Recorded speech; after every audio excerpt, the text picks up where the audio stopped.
आपने पढ़ा होगा शब्द दो तरह के होते हैं, एक विकारी शब्द होते हैं और दूसरे अविकारी। तो जो विकारी शब्द होते हैं वही उपसर्ग और प्रत्यय को ग्रहण करते हैं। आज हम आपको उपसर्ग और प्रत्यय के बारे में बताएंगे। और उपसर्ग और प्रत्यय एक ऐसे क्वेश्चन बनते हैं, प्रश्न बनते हैं जो आपको कहीं कहीं परेशान कर देते हैं। तो आइए उन्हीं शब्दों के बारे में जानेंगे और ये जानेंगे कि उपसर्ग क्या है और प्रत्यय क्या है, फिर प्रत्यय कितने प्रकार के होते हैं इसके बारे में हम जानेंगे। लेकिन इसके पहले आप अगर हमारे चैनल पर नए हैं तो हमारे चैनल को सब्सक्राइब जरूर कीजिएगा। उसके बाद आपको हिंदी की नई नई जानकारी इस चैनल पर हमेशा मिलती रहेगी। आप आइए हमारे क्वेश्चन यानी उपसर्ग और प्रत्यय के बारे में हम आपको बताते हैं कि यह है क्या चीज। सबसे पहले क्या है उपसर्ग? वो शब्दांश होते हैं जो शब्दों के पहले लगाए जाते हैं।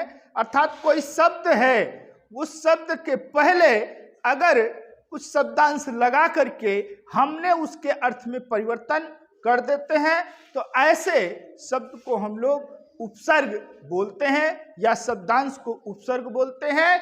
जबकि जो शब्दांश है, जो उपसर्ग है, उसका कोई एक निश्चित अर्थ नहीं होता, वो स्वतंत्र होता है। वो जहां जैसा पड़ता है वैसा अर्थ ग्रहण करने की क्षमता भी रखता है। अर्थात वो शब्दों को परिवर्तित करने में सहायक होता है, यानी शब्दों के अर्थ में परिवर्तन करने में वो सहायक होता है। अगर अब बात करें उपसर्ग, तो उपसर्ग आप सिंपल परिभाषा जानिए, जो शब्द के पहले जुड़ते हैं उसको हम उपसर्ग कहते हैं। ये उर्दू में भी है, संस्कृत में भी है, फारसी में भी है, तो इस तरीके संस्कृत में भी है। तो इस तरीके से उपसर्ग भाषाओं में अक्सर होते हैं। अक्सर क्या, सभी भाषाओं में मिलेंगे। इसी को इंग्लिश में प्रीफिक्स के नाम से जाना जाता है। अर्थात इंग्लिश वर्ड में भी उपसर्ग का उपयोग होता है जिसको हम प्रीफिक्स कहते हैं। जैसे अगर कोई शब्द हम लें, सपोज दैट आप शब्द लीजिए अध्यापक, तो अध्यापक से बना दिया प्राध्यापक, तो प्र शब्द यहाँ जो जुड़ करके आया वो एक उपसर्ग का काम यहाँ पर करने लगा।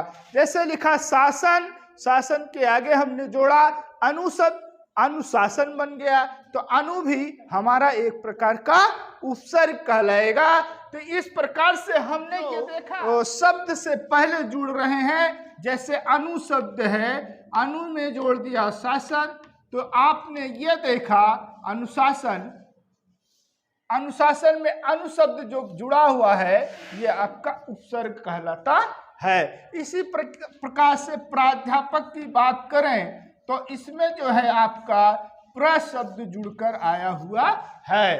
तो जो भी शब्द के पहले जुड़ते हैं वो उपसर्ग कहलाते हैं। इसी प्रकार से अगर उर्दू की बात करें तो हम शब्द लिख देते हैं बेईमान, तो बेईमान शब्द जो बना हुआ है तो यहाँ एक उपसर्ग लगा हुआ है। इसी तरीके से लिखते हैं बेरोजगार, तो आइए इसमें भी देखें कि उर्दू में भी उपसर्ग इसी तरीके से हमें मिलते हैं।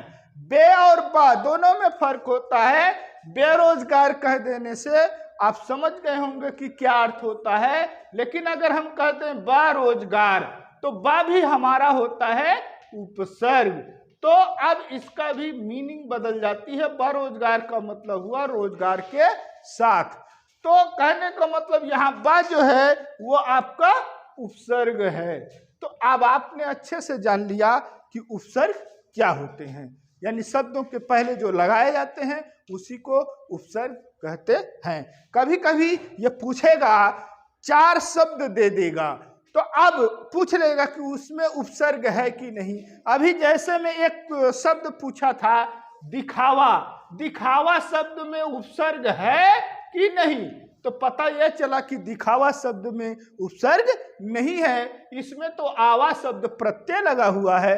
तो इस तरीके से चार चार शब्द दिए होते हैं। और चारों में ढूंढना होता है कि किसमें उपसर्ग लगा है और किसमें नहीं लगा है। तो अब आप अच्छे से समझ गए होंगे कि उपसर्ग क्या है।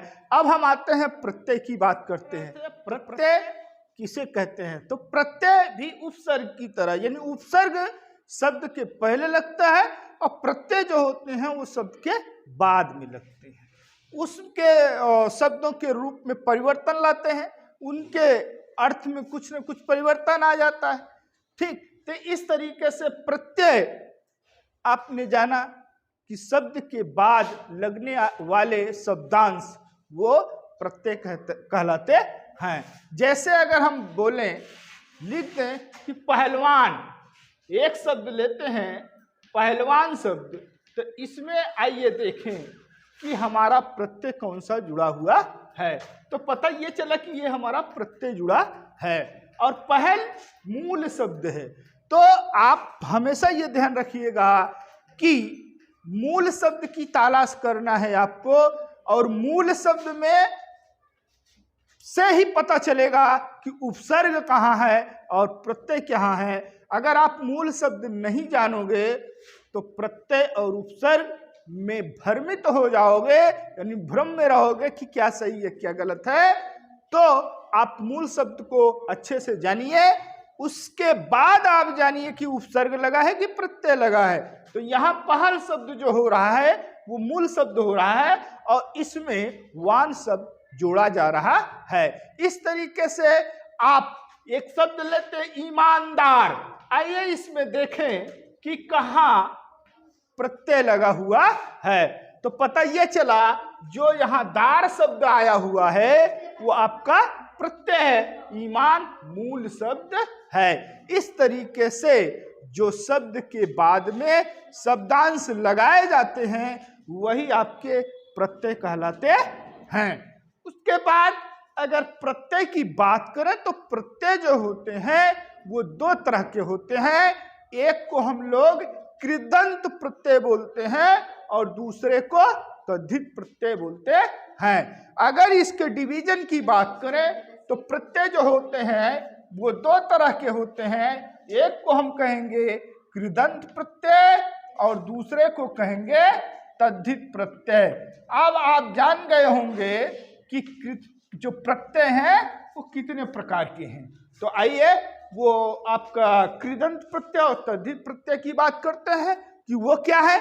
तो कृदंत प्रत्यय जैसा कि इसका नाम ही बोधित करता है कि जो क्रियाओं के साथ प्रत्यय लगाए जाते हैं उसे हम कृत प्रत्यय या कृदंत प्रत्यय कहते हैं।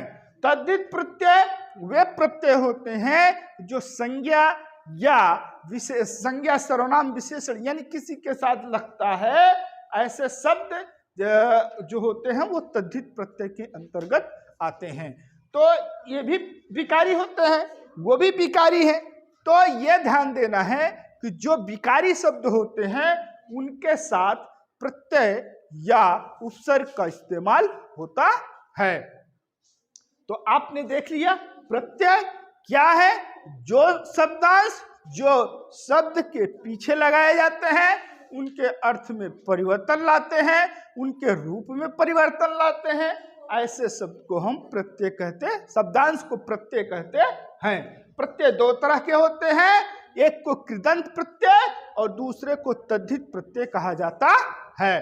कृदंत प्रत्यय वो होते हैं जो क्रियाओं के साथ जुड़ते हैं। जैसे लिखना एक प्रकार की क्रिया है, लिखना, खाना, पीना, दौड़ना, इस प्रकार से लिखना, पढ़ना, दौड़ना, रोना, जानना, तो ये सारी की सारे क्रियाएं हैं और इनके साथ जब प्रत्यय हम जोड़ेंगे तो ये शब्द बन जाता है लिखावट।